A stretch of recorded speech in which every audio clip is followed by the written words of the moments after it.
Pardon the blasphemy, but god damn, there's a lot to cover.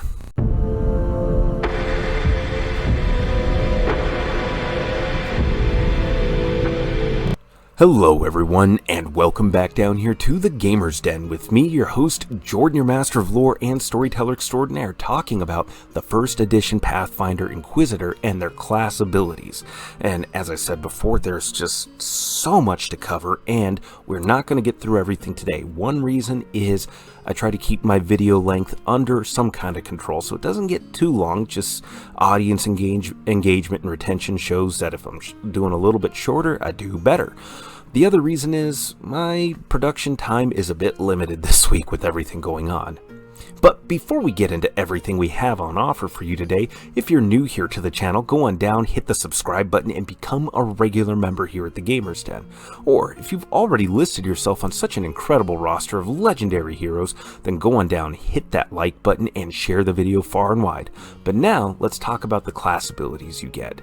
And to start things off, you get a D8 for your hit points. You also get a 3/4 base attack bonus progression. You're not doing as bad as a summoner or a sorcerer, but you're not hitting as often as, say, a ranger or a paladin. But we have ways of overcoming that later. You also gain a good fortitude save and will save progression, but poor reflex save, so that'll be a bit of your Achilles heel. You also get 9 skill points per level, and with some of your class abilities, that can be stretched further than you might even think. And you will also gain up to 6th level spells, so you're not a full spellcaster, but you do have a particularly good suite of options at your beck and call here that gives you a bit of flexibility that's on par with the bard or rogue. So now let's actually get into the abilities you have on offer. For starters, you gain proficiency with all simple weapons, hand crossbows, short bows, repeating crossbows, longbows, light armor, medium armor, and shields. You also gain a domain or inquisition. And you gain domain powers as per the cleric, but not any of the bonus spells or spell slots, and you only get one domain. So you are a spontaneous caster, but you're not really going to be a battlefield powerhouse of divine energies. You are going to be good at buffing yourself, your allies, maybe throwing out the occasional battlefield control kind of thing, depending on what you have for your spell list and what your DM allows you to do, but you're going to be, again, focusing more on supporting yourself or your allies. And also, at first level, you gain access to Judgments. Once a day and +1 every 3 levels after, the Inquisitor may pronounce Judgment as a swift action against their enemies, and you're able to switch to another Judgment as a swift action, and these last all day. To start with, we have Destruction, which gives you a +1 sacred or profane bonus on all damage rolls and increases by +1 every 3 levels, so at level 4, level 7, etc. And that sacred or profane bonus depends on if you're good or evil, or if you went a neutral route on which one you decide to select when you take on your Inquisitor's mantle. Bear in mind that sacred and profane bonuses stack with just about everything, because there's not a lot of sacred or profane bonuses out there, so this is actually really fantastic. The next is Healing, which gives you fast healing of 1 per round and increases at +1 for every 3 levels. It's not bad, but healing mid-fight is usually one of the least efficient options and is going to be something you more do afterwards, so you're typically, from a mechanical standpoint, better off increasing your damage or increasing your attack bonus. Like with the Justice Judgment, you gain a +1 sacred or profane bonus on attack rolls, increasing by +1 for every 5 levels, and then at level 10, this bonus doubles for confirming critical hits, and this can do a lot to really help make you a powerhouse. And bear in mind, you're not limited to ranged or melee combat with this. This applies to both, so you can afford to be a bit flexible there depending on the kind of build you want to go for and how you spend your precious few feats. But we still have more Judgments to cover. The next is Piercing, which gives you a +1 sacred or profane bonus on concentration and caster level checks for piercing spell resistance, and this increases by +1 every 3 levels. And again, like I said before, you're not really a spell casting powerhouse, and By the time you get to where you're really having to deal with and overcome spell resistance, you're not throwing out the kind of spells that have the save DCs that these opponents are going to be more vulnerable to. You might get the occasional one out there, but you're better off buffing yourself or your allies, though it is nice when you're able to throw some of those more offense or debuff oriented spells out there. The next is Protection, which gives you a +1 Sacred or Profane bonus to your armor class, and increases by +1 every 5 levels. And at level 10, this doubles for protecting against critical hit confirmation rolls, which is useful.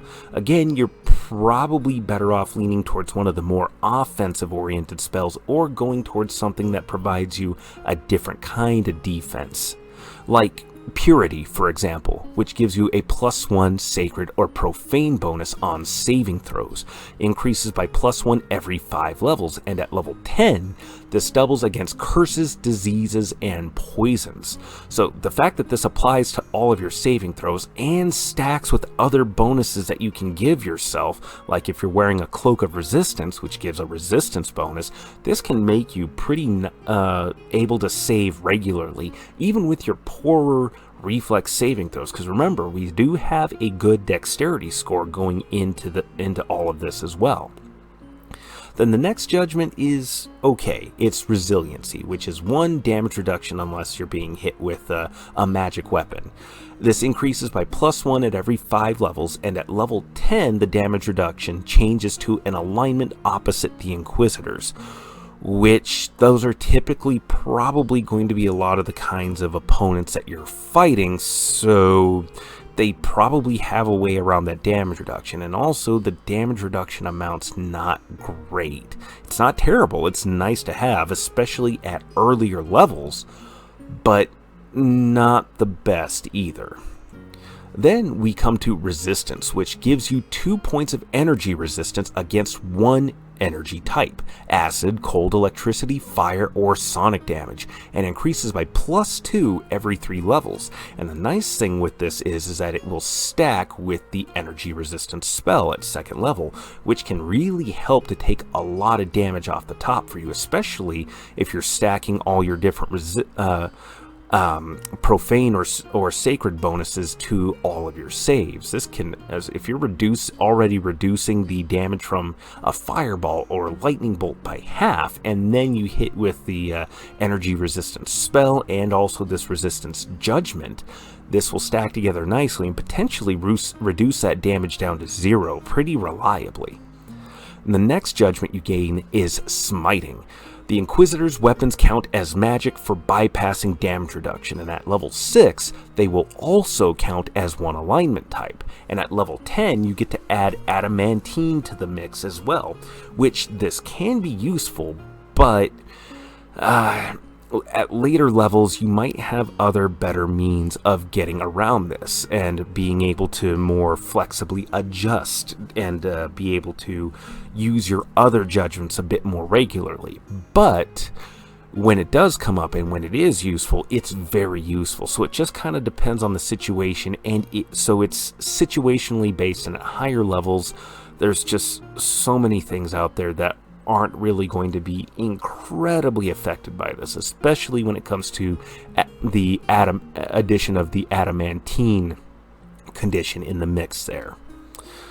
The next ability you get kicks in at, well, 1st level for you, and that's Monster Lore, and you get to add your Wisdom modifier to knowledge skill checks, in addition to your Intelligence bonus when identifying abilities and weaknesses of monsters. And this is how we can get away with having an Intelligence score of 10. You're not giving yourself a penalty, and your good Wisdom score is still going to kick in and help to make up for this, and allow you to kind of more comfortably and reliably spread out those 9 skill points you get at each level. Then also at 1st level, we gain Stern Gaze, which gives you a morale bonus equal to 1/2 your level on Intimidate and Sense Motive checks. And how perfect is this? It fits the fluff, it fits the lore, the feel of what an Inquisitor is supposed to be. This growling, steely-eyed, terrifying figure that instills the fear of whatever deity that represents into any apostate's soul. And then Sense Motive, allowing them to detect when they are being lied to, noticing all those subtle little shifts. This is a great ability, and it's great for role-playing as well, which I should mention here real quick. Take these guides with a grain of salt. Yes, I'm looking at things from a mechanically effective standpoint, but that's just more to help you understand how classes work, how to combine, mix and match things, but the most important thing is that you have fun with your character. Go with the odd pick for a race to go into this particular class. Go with the fun, unique, interesting story, and go with the fun, unique, interesting build. Still, try to maybe build something that's mechanically effective, but you don't have to go full-on min-maxing. That's something I'm trying to not do here as well. But with that little caveat thrown out there, now let's keep this going. Kicking in for you at 2nd level, you gain Cunning Initiative, which lets you add your Wisdom modifier to initiative checks in addition to your Dexterity, which is fantastic. At 2nd level, you might very well be keeping up with rogues with a high Dexterity score, throwing in with the improved Initiative feat as well, because we don't have a bad Initiative score, and our Wisdom modifier is going to add to that and make this even better. Then also at 2nd level, you gain Detect Alignment, which allows you to detect evil, chaos, good, law at will, but only one at a time. But this is still a great way for you to gather information, detect the alignments of different enemies around you, which again, that's useful, that's great information to have, and it's something you get to do freely at will.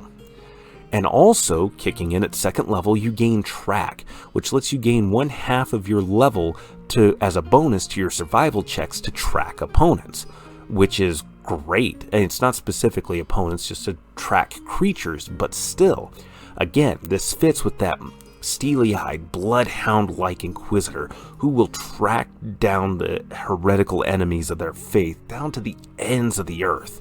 Absolutely great. And again, survival runs off of wisdom, so you have a solid wisdom score, so this will again allow you to be more flexible with those 9 skill points you get at each level. But this is just a taste of the abilities on offer here for the Inquisitor. There's so much more to cover, and we're already over 12 minutes at this point. So, go on down to the comments below and let me know your thoughts. Do you agree with this overall analysis? Do you disagree? Is there anything you might point out, or any mistakes that I might have made? Either way, hit those like or dislike buttons and go down to the comments below and we'll engage in discussion. And remember, if you're new here to the channel, go on down, hit that subscribe button, and become a regular member here at the Gamers Den. But with all that said, I've been your host, Jordan, your master of lore and storyteller extraordinaire. Thank you all so very much for your time, and you all have yourselves a good night.